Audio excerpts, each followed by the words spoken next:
Hi, I'm Brad Miller, and I wanted to make this video to hopefully help some folks out there that may have the same problem as I do, which is properly fitting ball caps or hats. And what happens for me is, when I buy a hat, a lot of times the sides are too long, so when I put it on, it squashes down my ears and it pushes them out, and that's kind of annoying and uncomfortable, and it doesn't look so good. So here's a hat that I bought that actually does fit quite well, and as you can see, the sides ride up a little bit higher than my ears. It doesn't actually push my ears out, and it fits pretty good. So what I did was I grabbed my tape measure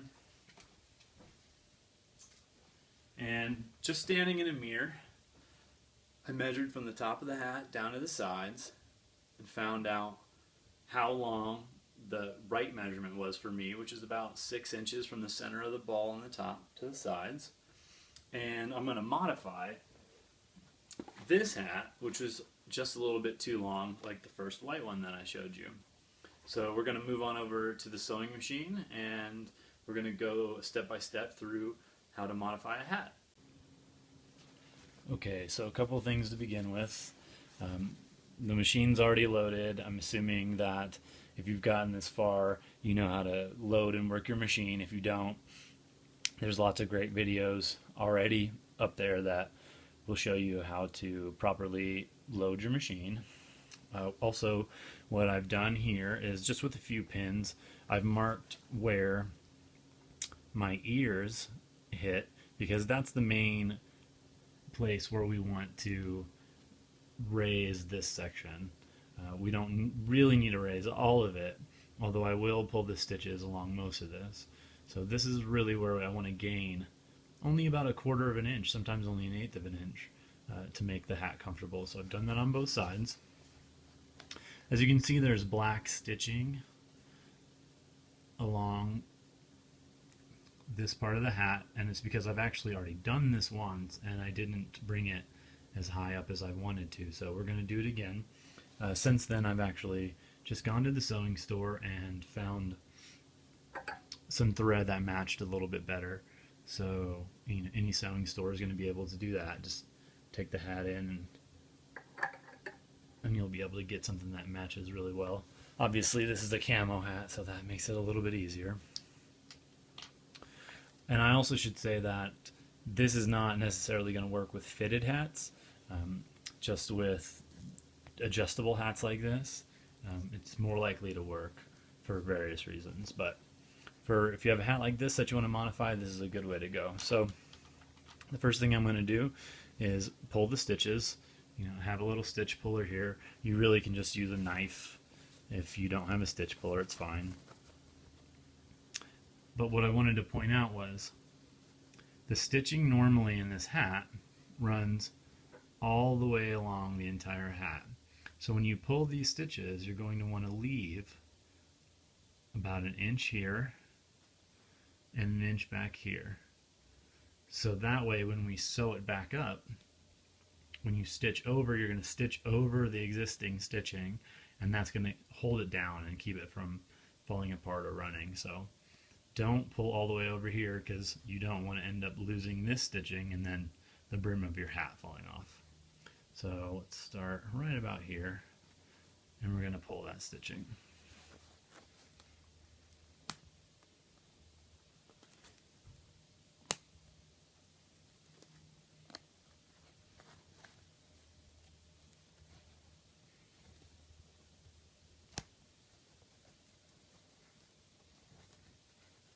And once you get going, it comes out pretty easily.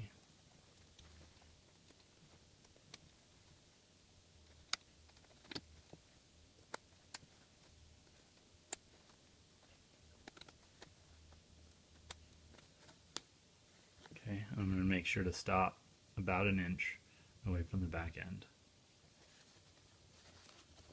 So I'll do that on the other side and we'll come back.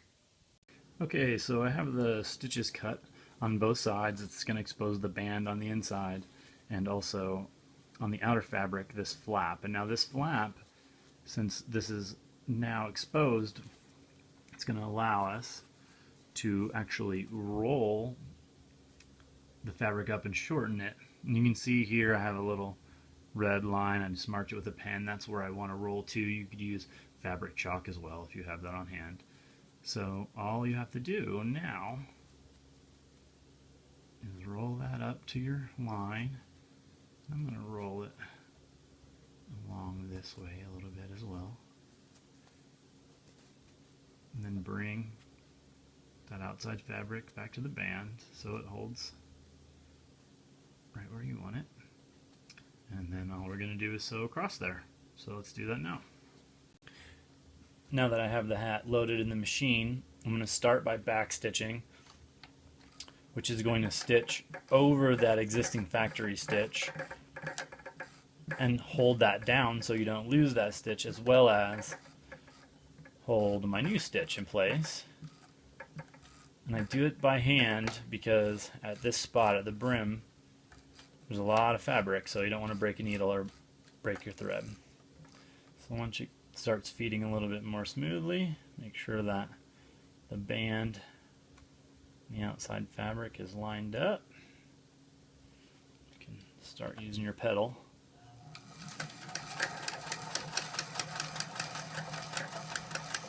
Okay, now when I come to this junction here with this overlapping fabric, I go back to moving my hand because I don't want to force the needle through with power and break the needle.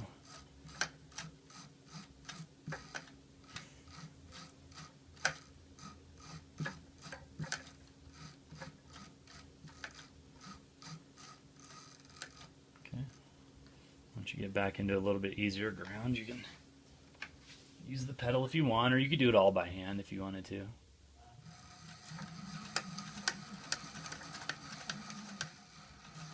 Now we're back to a spot that's thick. It's got this Velcro that comes through, so we're going to advance by hand or manually. You could actually sew this whole thing by hand if you wanted to. It's just a little bit quicker and easier with the machine. So when we come to the end, we're going to back stitch again, which again is going to hold that stitch in place. And that's it.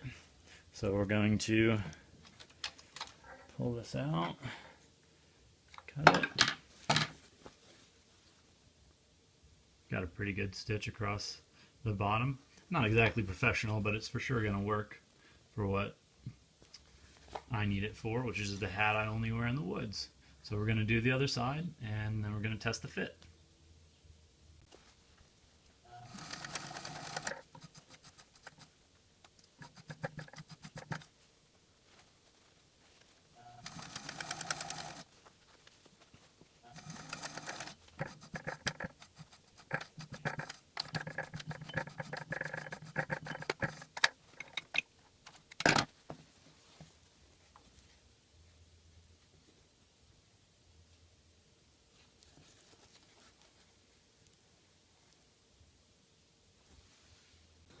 Okay, so I'm done with the hat. I took the sides up about 1/4 of an inch, and now that doesn't sound like much, but I'll tell you what, 1/4 of an inch, 1/8 of an inch sometimes is all that you need to make a hat that's just uncomfortable to wear fit perfectly. So now you can see I can pull the hat all the way down on top of my head. The sides right above my ear. They're no longer pushing my ears out or touching my ears even, so that's no longer uncomfortable. And I took a hat that I wouldn't normally wear, and now it's perfectly comfortable to wear. So I hope that this video helps you people out there that are also having some trouble with hat fitment, and thanks for watching.